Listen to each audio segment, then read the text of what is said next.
ગુજરાતનું બજેટ ગુજરાતના ખેડૂતો આવકારી રહ્યા છે। કૃષિ સિંચાઈ અને ગ્રામ વિકાસ માટે 41,000 કરોડથી વધુની જાહેરાતને ખેડૂતો આવકારી રહ્યા છે। ત્યારે જામનગર અને થરાદમાં નવી કૃષિ કોલેજ સ્થાપવાની જાહેરાતથી ખેડૂતોમાં ખુશી જોવા મળી રહી છે। 1,000 કરોડના ખર્ચે જામનગર અને થરાદમાં કૃષિ કોલેજો બનશે। ત્યારે ખેડૂતો કહી રહ્યા છે કે અત્યાર સુધીમાં કૃષિ ક્ષેત્રે અભ્યાસ માટે કોઈ જ વ્યવસ્થા નહોતી।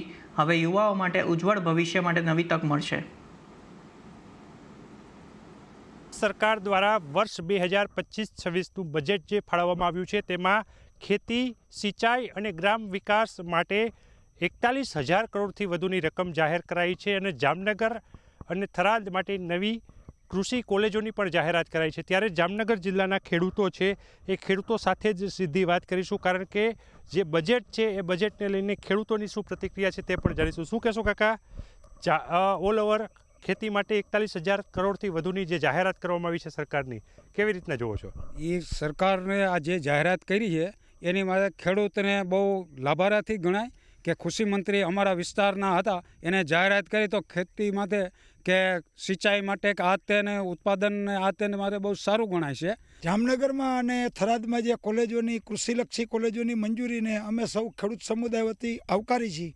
અને આપણે જેમ કીધું કે કૃષિમંત્રી રાઘવજીભાઈ અમારા જ વિસ્તારમાંથી આવતા હોય તો અમારે તો આજ ખેડૂતોને સોનાનો સૂરજ ઉગ્યો કહેવાય કે મોસાળમાં જમણ અને મા પીરસવાવાળી એવો ઘાટ છે। અમારા વિસ્તારમાં કોઈ કૃષિ કોલેજ નહોતી। આ મંજૂરી મળવાથી અમારી આવનારી પેઢીને કૃષિનું શિક્ષણ મેળવવું હોય, ખેતીનો વિકાસ માટેનું જ્ઞાન મેળવવું હોય તો આવનારું ખેતીનું ઉજ્જવળ ભવિષ્ય છે એવું અમારું માનવું છે। નવા યુવાનો એ આ કોલેજની જે જાહેરાત કરી છે એમાંથી નવું શિક્ષણ મેળવી આ વિસ્તારની ખેતીને નવી ટેકનોલોજી તરફ લઈ જવા માટે બી ઉપયોગી બનશે। જામનગરના ખેડૂતો છે એ સરકારનો આભાર વ્યક્ત કરી રહ્યા છે અને આ બજેટને આવકારી રહ્યા છે। ગુજરાતને મળશે 30 નવા IAS અધિકારીઓ। વિધાનસભામાં પ્રશ્નોત્તરી કાળ દરમિયાન સરકારે એક પ્રશ્નનો જવાબ આપ્યો છે। ગુજરાતને વર્ષ 2025 એટલે કે ચાલુ વર્ષે 30 નવા IPS અધિકારીઓ મળશે। ગુજરાત વિધાનસભામાં પ્રશ્નોત્તરી કાળ દરમિયાન કોંગ્રેસ નેતા અમિત ચાવડાએ પૂછેલા સવાલનો જવાબ ગૃહ રાજ્યમંત્રી હર્ષ સંઘવીએ આપ્યો।